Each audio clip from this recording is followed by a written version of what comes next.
Frères et sœurs, bonjour, bonsoir. Donc me voici maintenant pour la 17e vidéo en français.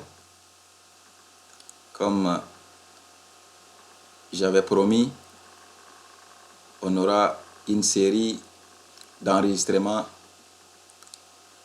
à propos des doctrines, les différentes doctrines qui existent. Au fil des ans, les gens se sont fait beaucoup de dieux, beaucoup de chemins pour aller à Dieu. Chacun a sa croyance. Donc, j'ai eu à parler de la doctrine des catholiques. J'ai parlé aussi, j'ai envoyé un message à nos frères et sœurs musulmans. Ce soir, j'aimerais adresser un message aux amis de la doctrine des Branham, qui sont communément appelés les Branhamistes. Mais avant de commencer, je vais faire une prière d'introduction afin que le Seigneur me guide, il m'inspire, il parle à travers ma bouche, que son esprit soit avec moi et que je dise des choses qui vont porter du fruit. Parce que le but du message, c'est de toucher les brebis du Seigneur. Jésus a dit que il va récupérer toutes ses brebis.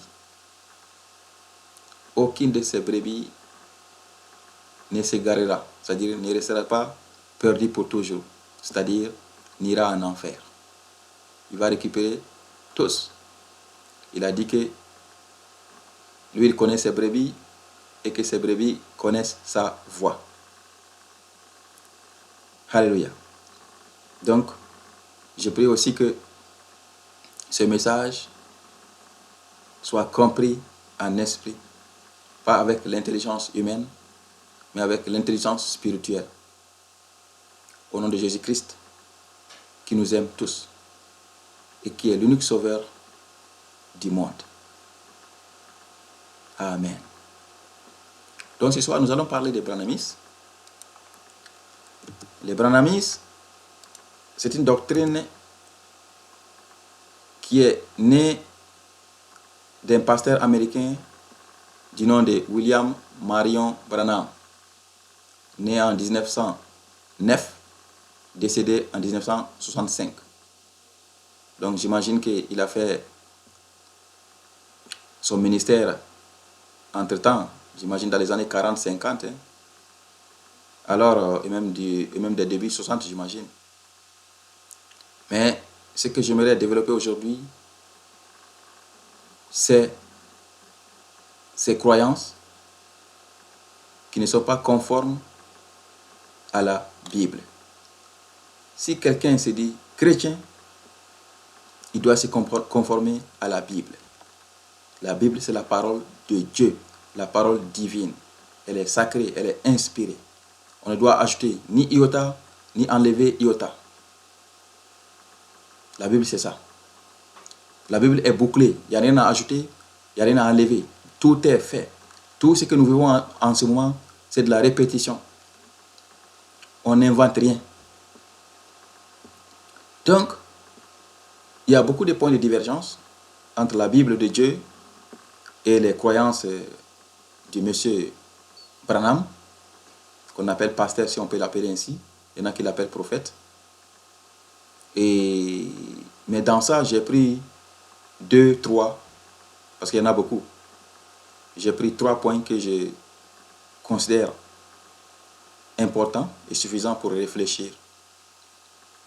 Les Branhamistes, ils pensent que leur Branham, leur idole, est Élie.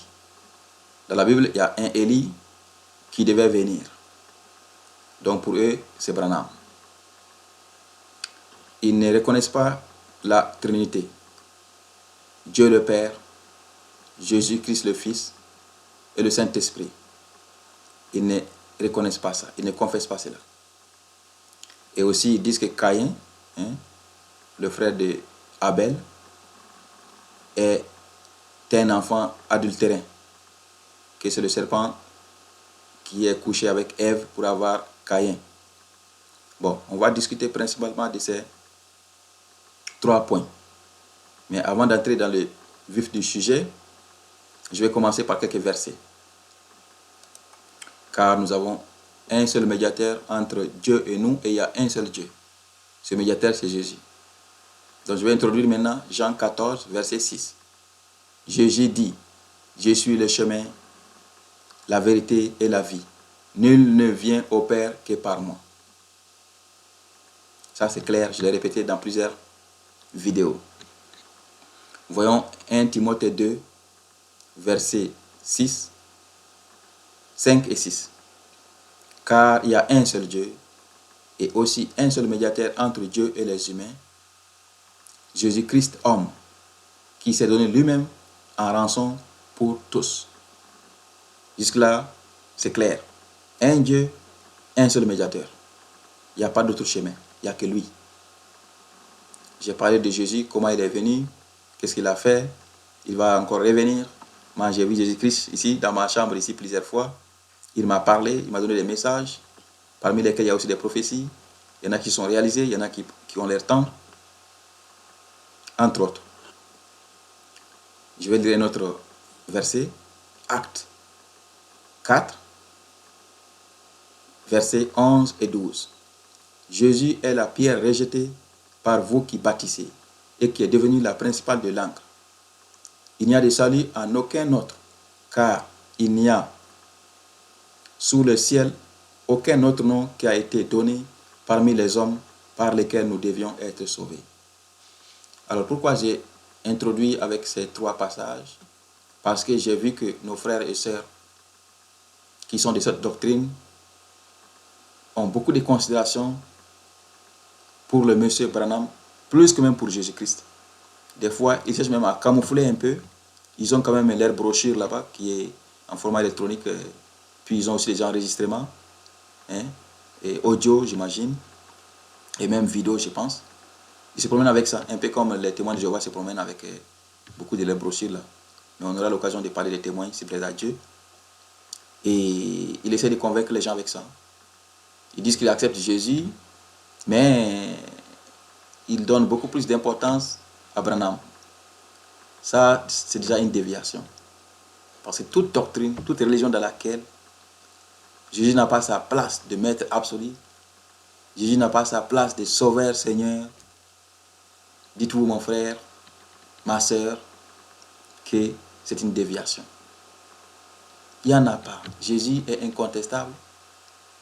Il est inexcusable d'oublier ou de refuser Jésus. Lui-même, il a dit, j'ai fait tant de choses qui doivent permettre à l'homme de croire en moi. J'ai fait des choses que personne n'a fait, ni avant moi, ni après moi. Tout est là dans la Bible. Lisez la Bible en priant Dieu pour avoir la compréhension et vous serez éclairés. Dieu veut que tout le monde soit sauvé. Donc, ça c'est cette partie-là. Mais ce n'est pas étrange, parce que Jésus nous avait dit ça il y a longtemps, qu'au dernier moment, il y aura beaucoup de confusion sur la terre. Parce que Satan a envahi la terre. Il a créé beaucoup de confusion, beaucoup de religions, beaucoup de sectes, beaucoup de petits dieux par-ci par-là, beaucoup de prophètes par-ci par-là. Alors, il y en a même qui s'appellent Jésus, il prie, il chante, il loue, mais ce n'est pas le vrai Jésus. Il faut vraiment avoir la grâce du Seigneur pour avoir son esprit de discernement, pour que le Saint-Esprit même te guide, qui est vrai, qui est faux. Sinon, des fois, ce n'est pas évident. Même parmi les chrétiens, il y en a qui ont complètement dévié. Ils ne sont pas avec Jésus. Alors, donc, lisons encore 3 passages. On commence par Matthieu 24, versets 4, 5 et 11. Jésus leur répondit, « Prenez garde que personne ne vous séduise, car plusieurs viendront sous mon nom, disant, « C'est moi qui suis le Christ », et ils séduiront beaucoup de gens. Plusieurs faux prophètes s'élèveront, et ils séduiront beaucoup de gens. » Là, c'est le Seigneur même qui nous dit ça. Il y a 2016 années, il y a 2000 années de cela qui nous dit ça, qu'il y aura des faux prophètes. Il le sait parce qu'il voit dans le futur. Il avait l'Esprit de Dieu en lui, c'est tout. Dieu est omniscient. Donc, voyons un autre passage. 2 Timothée 3. versets 7, 8 et 9. L'apôtre Paul. Apprenant toujours et ne pouvant jamais arriver à la connaissance de la vérité.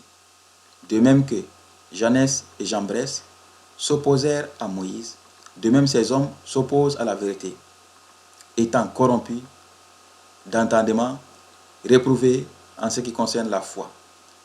Mais ils ne feront pas de plus grands progrès, car leur folie sera manifeste pour tous, comme le fut celle de ces deux hommes. Là, on parle de ces gens qui manipulent l'écriture, qui font le savant, les connaisseurs, alors qu'ils ont une compréhension intelligente, humaine de l'écriture. Ils n'ont pas la compréhension d'esprit. Donc ils se font des docteurs de la parole, de toutes sortes de choses, les meilleurs connaisseurs, mais ils sont égarés, ils ne le savent même pas. Donc ils sont même incapables de savoir qu'ils sont égarés. Donc ça c'est pire. Ça c'est pire. Donc on nous met en garde. Ça c'est l'apôtre Paul qui dit ça aussi. Ça aussi ça fait longtemps, ça ne date pas d'aujourd'hui. Paul, c'est quelques années après le départ de Jésus. Il a commencé son ministère. Un autre passage, cette fois-ci 2 Jean. Ça c'est le deuxième épître de Jean. Donc, versets 9 et 10.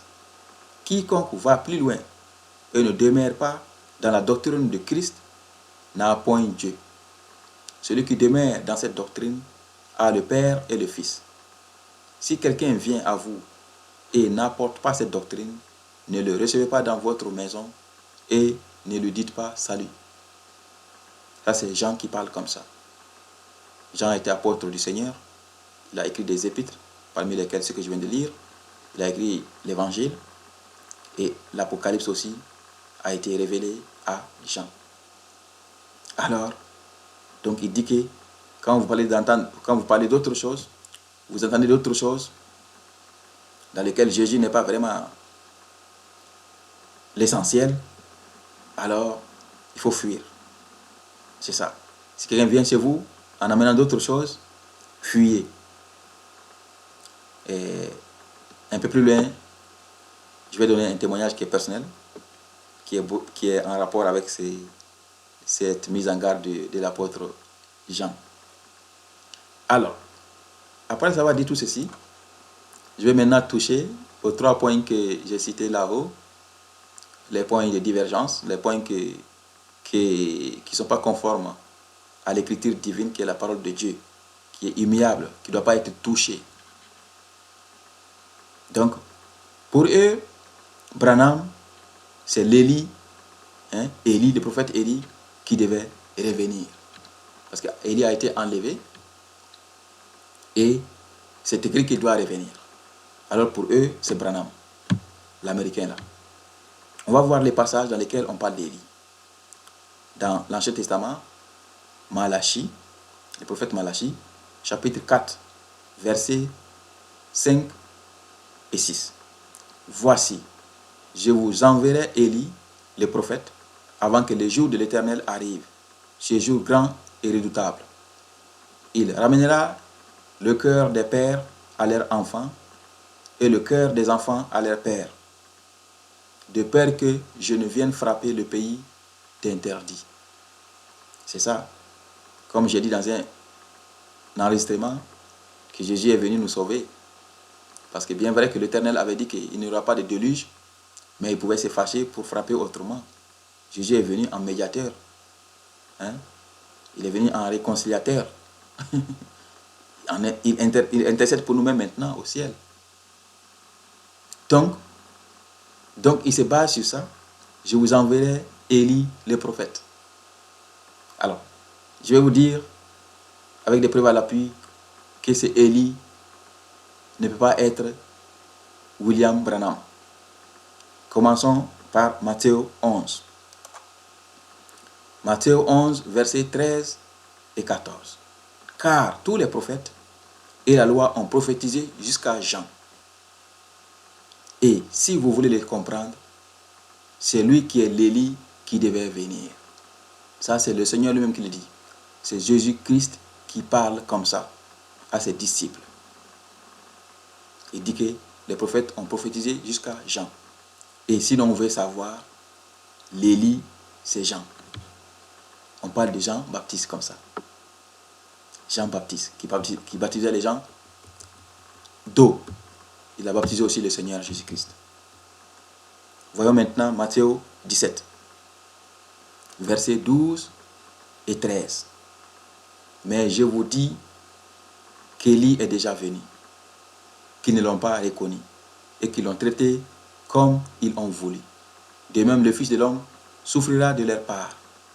Les disciples comprirent alors qu'il leur parlait de Jean-Baptiste. Ici encore, c'est très clair. Voilà, on dit que Élie est venu, on ne l'a pas reconnu et on l'a maltraité. Effectivement, Jean a été tué au début de son ministère. Il n'a pas duré longtemps, on l'a tué. Et c'est ça. Donc, il dit que les gens ont compris qu'il parle de Jean-Baptiste. Donc, c'est Élie ne peut pas être Branham. C'est impossible. Parce que le Seigneur a parlé en se référant à ces passages de Malachie. Parce que lui connaît tout. Le Seigneur connaît tout par inspiration, par esprit. Alléluia. Le deuxième point concerne maintenant Caïn. Caïn, c'est le frère de Abel. Alors, les enfants de Adam et Ève. On sait que Caïn a tué son frère Abel. Par jalousie. Alors, voilà maintenant, on va voir le passage. Probablement, peut-être qu'il y en a d'autres qui les mettent dans la confusion. Matthieu 23, versets 31, 32, 33. Vous témoignez ainsi contre vous-même que vous êtes les fils de ceux qui ont tué les prophètes. Comblez donc la mesure de vos pères. Comblez donc la mesure de vos pères. Serpents, race de vipères, comment échapperez-vous au châtiment de la guéhenne? Bon, les autres disent que Caïn est le fils du serpent. C'est-à-dire la relation entre le serpent et Ève. Bon, la Bible nous dit que le serpent est venu tromper Ève pour les mettre dans le péché, Adam et Ève, ce qui a d'ailleurs abouti à la mort que nous vivons actuellement. Mais je ne savais pas qu'il avait couché avec Ève. Donc mes amis branhamistes, je ne sais pas où est-ce qu'ils ont sorti ça. Ici, on parle des gens qui tuent les prophètes. Certainement, le Seigneur était un peu pas du tout content. Alors, il les a parlé de cette façon. Des gens qui ne comprennent rien, des gens qui le fatiguent, et tout ça. Il les a appelés de cette façon-là. Alors, maintenant, voyons Genèse, qu'est-ce qu'il dit à propos de Caïn. Voyons Genèse chapitre 4, versets 1 et 2. Adam connut Ève, sa femme. Elle conçut et enfanta Caïn, et elle dit, j'ai formé un homme avec l'aide de l'Éternel. Elle enfanta encore son frère Abel. Abel fut berger et Caïn fut laboureur, donc agriculteur. Donc voilà, on dit bien Adam connut Ève et elle enfanta Caïn. Alors, je ne sais pas, est-ce que Adam et les serpents ont connu Ève ensemble? Ce n'est pas écrit ici. La Bible n'est pas écrite. Donc toute autre chose est inventée par l'homme sous l'inspiration du diable. Comme le diable sait toujours manipuler les gens, il sait toujours tromper les gens, alors il est rusé, il ne manque pas d'occasion. Donc ça c'est la partie qui concerne Caïn. Pour eux, Caïn est le fils du serpent. Bon. Le troisième point, pas de Trinité. Donc pour eux, on n'a pas cette Trinité, Dieu le Père, Jésus-Christ le Fils et le Saint-Esprit. Pourtant, c'est bien écrit dans la Bible. On va lire quelques versets ensemble. Voyons maintenant Matthieu 3, versets 16 et 17. Dès que Jésus eut été baptisé, il sortit de l'eau, et voici, les cieux s'ouvrirent, et il vit l'Esprit de Dieu descendre comme une colombe et venir sur lui.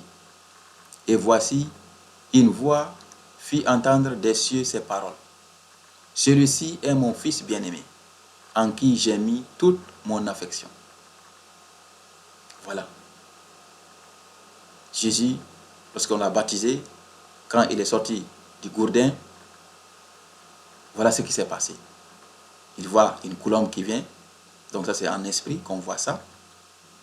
Et puis, on a entendu aussi la voix. Ça a été clair. Les gens ont entendu, ce n'est pas que Jésus seul a entendu. Des fois, il peut arriver que pour les autres, c'est le ciel qui gronde et les destinataires du message, eux, ils entendent la voix. Mais dans ces cas, ce sont tous ceux qui étaient présents là-bas qui ont entendu la voix de Dieu du haut des cieux. Il a dit que c'est son Fils qui a toute son affection. C'est pas étrange que Dieu nous appelle ses enfants, ses fils. Il nous aime. Pourquoi pas? Il ne veut pas nous appeler ses enfants. Dieu nous aime. Dieu est notre Père céleste. Il est en haut. Il nous aime. Il nous appelle même ses amis. Je ne vois aucun mal en cela. Alléluia. Et donc, on va voir maintenant un autre passage. Jean 16, versets 26 à 28. En ce jour, vous demanderez à mon nom, et je ne vous dis pas que je prierai le Père pour vous, car le Père lui-même vous aime, parce que vous m'avez aimé, et que vous avez cru que je suis sorti de Dieu. Je suis sorti du Père, et je suis venu dans le monde. Maintenant, je quitte le monde, et je vais au Père. Vous voyez combien de fois il a répété Père ici? Donc quand il y a un Père, il y a un Fils. Donc c'est ça. Et encore Matthieu 22, versets 41 à 44. Comme les pharisiens étaient assemblés, Jésus les interrogea en disant: que pensez-vous du Christ? De qui est-il fils? Ils lui répondirent: de David. Et Jésus leur dit: comment donc David, animé par l'Esprit, l'appelle-t-il Seigneur lorsqu'il dit: le Seigneur a dit à mon Seigneur, assieds-toi à ma droite jusqu'à ce que je fasse de tes ennemis ton marchepied. Ça, c'est Jésus qui interroge ses disciples comme ça. Il leur demande: selon vous, je suis le fils de qui? Ils ont dit David, le roi David, parce que c'est la lignée du roi David qui a mené jusqu'à Joseph et Marie pour avoir Jésus. Donc, Jésus leur a dit: ok, ça c'est en chair, mais en esprit c'est autre chose. C'est ça, parce que Jésus existe, comme j'ai dit bien avant, dans une de mes vidéos. Jésus existe avant de venir au monde ici. Jésus est au ciel depuis le commencement. Jésus est avec Dieu au ciel. Et il est venu au monde pour nous sauver. Il a pris la chair pour venir nous parler, pour qu'on se comprenne. Donc, et il y a un passage dans la Bible, même dans l'Ancien Testament là-bas, dans le psaume de David, et là où il dit que le Seigneur a dit à mon Seigneur: assieds-toi à ma droite jusqu'à ce que tes ennemis soient faits ton marchepied. C'est ça. Donc le Seigneur a dit à mon Seigneur. C'est ça. Le Seigneur, c'est Dieu l'Éternel. Son Seigneur, c'est Jésus. Donc en esprit, Jésus ne peut pas être son fils, c'est son Seigneur. Alléluia. Donc, je pense qu'on a parlé suffisamment du côté Père-Fils. Il y en a beaucoup. Mais pour ne pas être trop loin, trop long, je cite seulement ceci. Maintenant, le côté Saint-Esprit. Alors, on a parlé du Père, du Fils. On va maintenant parler Saint-Esprit. Jean 14, versets 16 à 21. Et moi, je prierai le Père, et il vous donnera un autre consolateur, afin qu'il demeure éternellement avec vous. L'Esprit de vérité, que le monde ne peut recevoir, parce qu'il ne le voit point et ne le connaît point. mais vous, vous les connaissez car il demeure avec vous et il sera en vous. Je ne vous laisserai pas orphelin, je viendrai à vous. Encore un peu de temps et le monde ne me verra plus. Mais vous, vous me verrez car je vis et vous vivez aussi. En ce jour-là, vous connaîtrez que je suis en mon Père et que vous êtes en moi et que je suis en vous. Celui qui a mes commandements et qui les garde, c'est celui qui m'aime. Et celui qui m'aime sera aimé de mon Père. Et je l'aimerai et je me ferai connaître à lui. C'est ça. Ici, le Seigneur parle du Saint-Esprit. À l'approche de son départ pour le ciel, il consolait, il encourageait ses disciples comme ça. Il dit qu'il ne veut pas les laisser orphelins, car Jésus, effectivement, après la mort, il va ressusciter, et après la résurrection, il va au ciel, et il est en vie, il est en esprit. Jésus est là, il est avec nous, il est en nous, comme lui-même il l'a dit. C'est ça. C'est à travers l'esprit qu'on peut le savoir. Il faut avoir l'esprit de Dieu, le Saint-Esprit. Sans cela, on est aveugle, on est sourd, on est muet. On est complètement dans les ténèbres. Alléluia. Voyons un autre passage, Actes des Apôtres, chapitre 2, versets 1 à 4. Le jour de la Pentecôte, ils étaient tous ensemble dans le même lieu. Tout à coup, il vient du ciel un bruit comme celui d'un vent impétueux, et il remplit toute la maison où il était assis. Des langues semblables à des langues de feu leur apparurent séparées les unes des autres et se posèrent sur chacun d'eux. Et ils furent tous remplis du Saint-Esprit et se mirent à parler en d'autres langues, selon que l'Esprit leur donnait de parler. Donc voilà, parce que le Seigneur avait dit, en partant, il dit, bon, restez ici, ne bougez pas, ne sortez pas, jusqu'à ce que moi je m'en aille et que j'envoie l'Esprit Saint. C'est ce qu'il a fait. Il a promis, il l'a fait, comme il est toujours.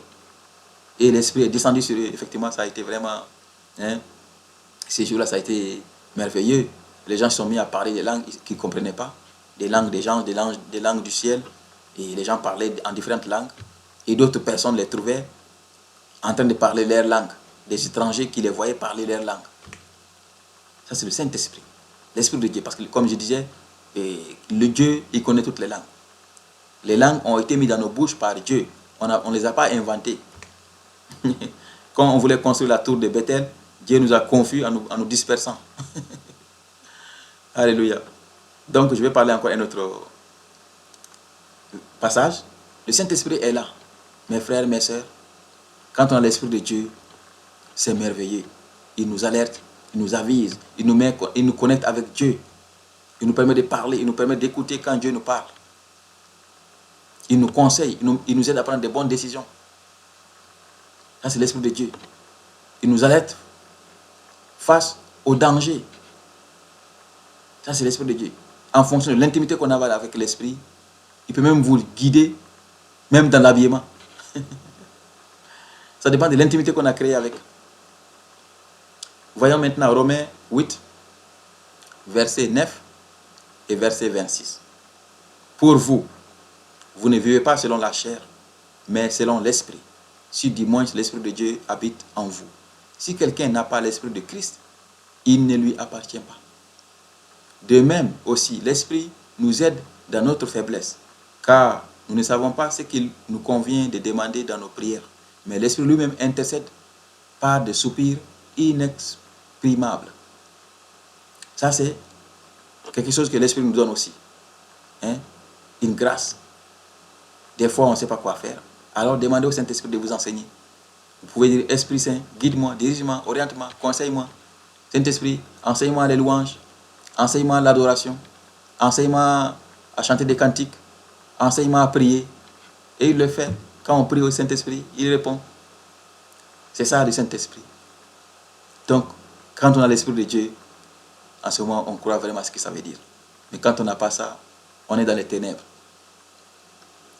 Donc, un autre point, avant de partir à autre chose, et ils ne reconnaissent pas les ministres de Dieu, les principaux ministres de Dieu. Ils n'appellent pas leur lieu de culte, ils n'appellent pas ça église. Entre eux, ils se disent frères. Donc, je ne sais pas qui dirige qui, je ne sais pas comment est-ce qu'ils s'organisent. Mais les 5 ministres de Dieu, ils n'ont pas ça chez eux. Je vais lire pour voir de quoi il s'agit ici. 1 Corinthiens 12, versets 27 et 28. Vous êtes le corps de Christ et vous êtes ses membres, chacun pour sa part.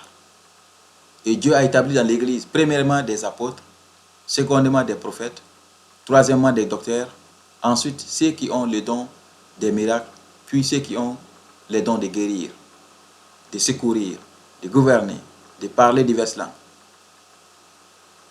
Maintenant, voyons Éphésiens 4, verset 11-12. Et il a donné les uns comme apôtres, les autres comme prophètes, les autres comme évangélistes, les autres comme pasteurs et docteurs, ça veut dire les enseignants, pour le perfectionnement des saints en vue de l'œuvre du ministère et de l'édification du corps de Christ. Donc, ça ce sont les principaux ministères, les ministres, apôtres, prophètes, évangélistes, pasteurs, le docteur qui est l'enseignant. J'ai déjà parlé des ministres de Dieu. Donc c'est ça. Ils n'ont pas ça. Cela veut dire quoi? Il n'y a pas de pasteur. La prophétie, j'imagine qu'ils ne croient pas. Ou bien, bon, ils croient quand même à leur Branham, qui est leur prophète, qui est l'élit pour eux. Et je ne sais pas comment est-ce qu'ils évangélisent. Ben, j'imagine qu'eux tous évangélisent avec leurs brochures et leurs DVD qu'ils ont avec eux. Et là, maintenant, j'imagine qu'ils n'ont pas l'apôtre. Donc, quand on n'a pas une église, on n'a pas le corps de Christ, parce que l'église, c'est le corps de Christ, dans lequel les disciples se réunissent pour louer, adorer Dieu, servir l'Éternel. Et chaque membre constitue une partie du corps de Christ. La tête, les bras, les membres, les yeux, les oreilles, l'ensemble forme maintenant le corps de Christ. Donc, je ne sais pas comment on peut les renier. C'est le ministère de la Nouvelle Alliance. Dans le Vieux Testament, on parle des prêtres, des sacrificateurs, des lévites, tout. Mais ici, on parle de ces ministres. Alors, pourquoi tout ça, frères et sœurs? C'est pour amener nos amis branhamistes à réfléchir un peu. Car la Bible est très claire. Au lieu de se coller sur d'autres documents, prenez comme priorité la Bible. C'est la base. C'est la parole de Dieu. L'essentiel est là-bas. Il n'y a pas d'enseignement qui dépasse la Bible. Il n'y en a pas. En tout cas, si on veut savoir sur Dieu.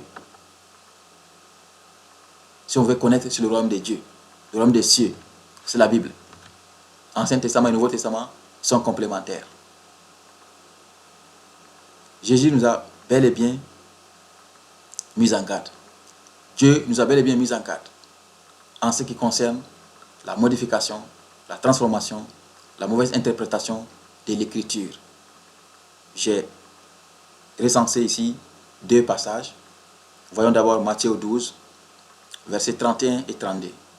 C'est pourquoi je vous dis, tout péché et tout blasphème sera pardonné aux hommes, mais le blasphème contre l'Esprit ne sera point pardonné. Quiconque parlera contre le Fils de l'homme, il lui sera pardonné. Mais quiconque parlera contre le Saint-Esprit, il ne lui sera pardonné ni dans ce siècle, ni dans le siècle à venir. C'est une condamnation impardonnable. C'est grave. Ça veut dire qu'on ne peut pas les faire, puis ensuite aller pleurer, se mettre à genoux pour demander pardon. On ne t'écoute pas tout simplement. Au ciel, on ne t'écoute pas. C'est très grave. Donc faites attention quand vous décidez de suivre le chemin pour votre salut. Apocalypse 12, versets 18 et 19. Je le déclare à quiconque entend les paroles de la prophétie de ce livre. Si quelqu'un y ajoute quelque chose, Dieu le frappera des fléaux décrits dans ce livre. Et si quelqu'un retranche quelque chose des paroles du livre de cette prophétie, Dieu retranchera sa part de l'arbre de la vie et de la ville sainte décrite dans ce livre. Voilà. Là, c'est l'Apocalypse, mais c'est valable pour l'ensemble de la Bible. La Bible n'est pas faite pour être modifiée. La Bible, elle doit être telle qu'elle et elle se comprend en esprit. Ce n'est pas en faisant des masters, des doctorats, non. Ça, c'est l'intelligence humaine. Ça n'a rien à voir. Là, tu vas comprendre ça comme n'importe quelle autre matière. Géographie, philosophie, mathématiques, tout ça. C'est en esprit qu'on comprend la Bible. Quelqu'un peut ne pas faire d'école biblique et comprendre la Bible très bien. C'est Dieu qui révèle la Bible. Et on ne finit jamais de découvrir la Bible. Parce qu'on ne peut pas découvrir Dieu complètement. À chaque fois qu'on lit la Bible, on relit, on lit, on relit. Et il y a des passages qui s'éclaircissent selon ce que Dieu veut révéler. C'est ça la Bible. Elle est vivante. Jésus a dit que la Bible ne passera jamais. Alléluia. Donc, on est presque vers la fin. D'ici 5 minutes. Alors, moi, je vais maintenant parler de mon témoignage. Avant de lancer un appel à nos amis. Le témoignage que j'ai ici, c'est que pendant que j'étais dans la vie païenne, quand j'étais un peu égaré, je ne fréquentais aucune religion. Donc j'ai croisé quelqu'un, par l'effet du hasard, qui venait chez moi, qui cherchait quand même à me mettre dans leur doctrine, si on peut appeler ça évangélisation. Donc il venait, il m'a donné même un DVD que finalement j'ai mis sur mon ordinateur, en disant que je vais regarder ça plus tard. Puis leur brochure aussi. Je ne sais pas ce qui s'est passé, mais je n'ai jamais été motivé à lire ça. Je n'ai jamais eu d'engouement pour ça. Je n'ai jamais ouvert ça. Bon, quelques mois plus tard, bon, moi aussi j'ai commencé maintenant à venir au Seigneur. Là, j'ai commencé à aller à l'église. J'ai commencé à être affermi. Et j'ai même commencé à servir Dieu à travers les articles et tout ça. Et ayant vu cela, bon, il s'est dit peut-être, bon, maintenant il n'est plus païen. Essayons d'aller le récupérer. Alors là, il m'a appelé, il a demandé s'il peut venir chez moi. J'ai dit, ok, oui, viens. Il est venu chez moi ici. Et il a commencé à parler de Branham, de leurs croyances, de leurs CD ou DVD, de la brochure qui contient beaucoup de discours de Branham. Alors, je l'écoutais. Et à un certain moment, j'avais commencé à prendre goût, à être attentif. Et Dieu a réagi. L'Esprit Saint a dit non, non, non, non. Arrête ça. Et mon cœur battait. Et ce qui est surprenant dans tout ça, ma femme qui était à 240 km d'ici, dans une autre ville, m'a appelé. Mais je ne lui ai pas donné le temps de parler. J'ai dit, écoute, je suis avec un invité ici, je te rappelle après. Elle a raccroché. Après, bon, moi, j'ai accompagné le monsieur, il est parti. Et quand je l'ai rappelé, il dit, mais son cœur battait et c'est pas ce qui s'est passé. Il dit, ah oui, je vois. Moi aussi, c'était comme ça. L'Esprit m'a dit, non, d'arrêter d'écouter ce que j'écoute. Et mon cœur aussi battait. C'est ça le Saint-Esprit. Le Saint-Esprit, ça alerte, ça avise, ça révèle. C'est ça le Saint-Esprit. Ça interprète. Alléluia. Que Dieu soit loué. Amen. Alors, avant de finir, j'ai vraiment un appel à lancer encore. J'aime lancer cet appel. Beaucoup d'entre nous, nous avons la grâce d'avoir été à l'école. Ce n'était pas le cas il y a 50 ans, 60 ans. Maintenant, il y a beaucoup de gens qui ont pu aller à l'école. Ils savent lire. Ça, c'est une grâce. La Bible est là. Il y a plus de 2000 langues. Et ça continue toujours. Les interprétations continuent.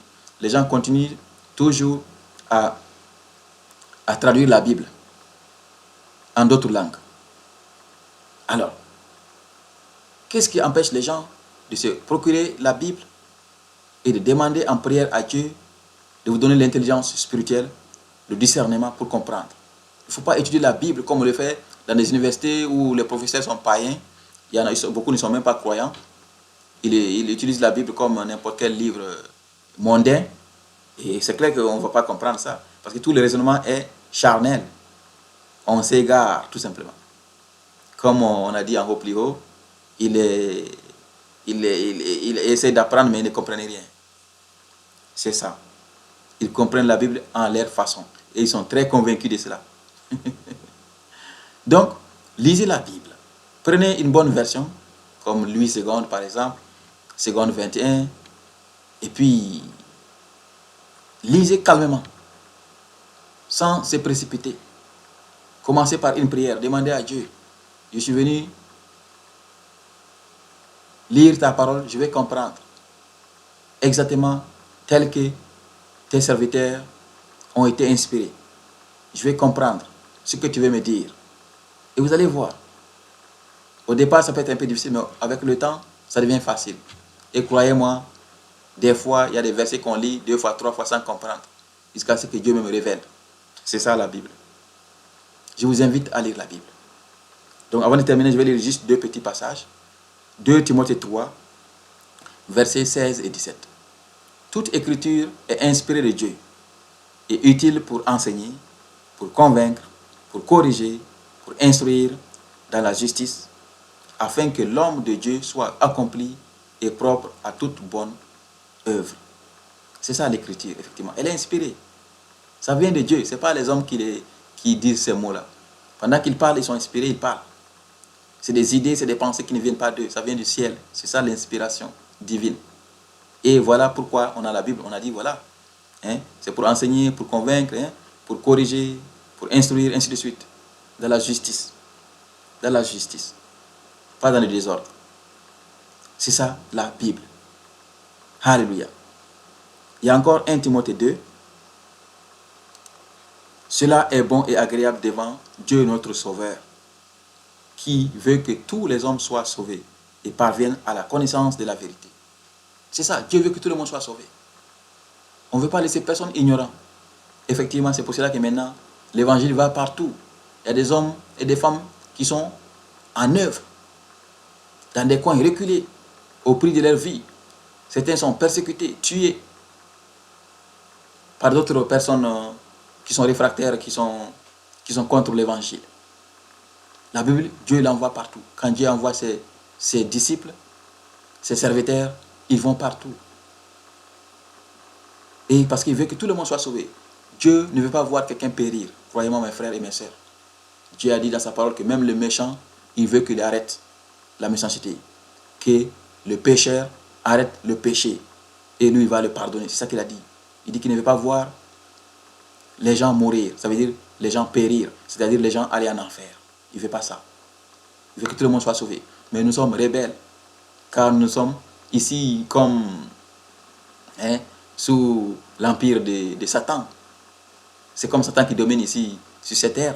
Quand on n'est pas avec Dieu, on est sous la domination de Satan. Il nous manipule, il fait de nous tout ce qu'il veut. Jusqu'à ce que Dieu nous délivre. Le chemin, c'est Jésus. Cherchez à savoir qui est Jésus. Tout ce qui va venir vous parler de spiritualité, de Dieu, de paradis, s'il n'introduit pas Jésus, fuyez. Partez vite. Et s'il parle de Jésus aussi, s'il dit des choses qui ne sont pas conformes à la Bible, partez tout de suite. Voilà pourquoi il est important de lire la Bible, pour ne pas être dérouté. Parce que quand on lit la Bible et qu'on a des choses, même si on ne maîtrise pas beaucoup, mais on a quand même une base, quand quelqu'un vient mentir, on peut lui poser des questions. C'est ça. Frères et sœurs, j'espère que cet enregistrement va être utile pour certains, car je sais qu'il y a beaucoup de branhamistes à travers le monde, pas seulement en Amérique, mais même en Afrique, il y en a.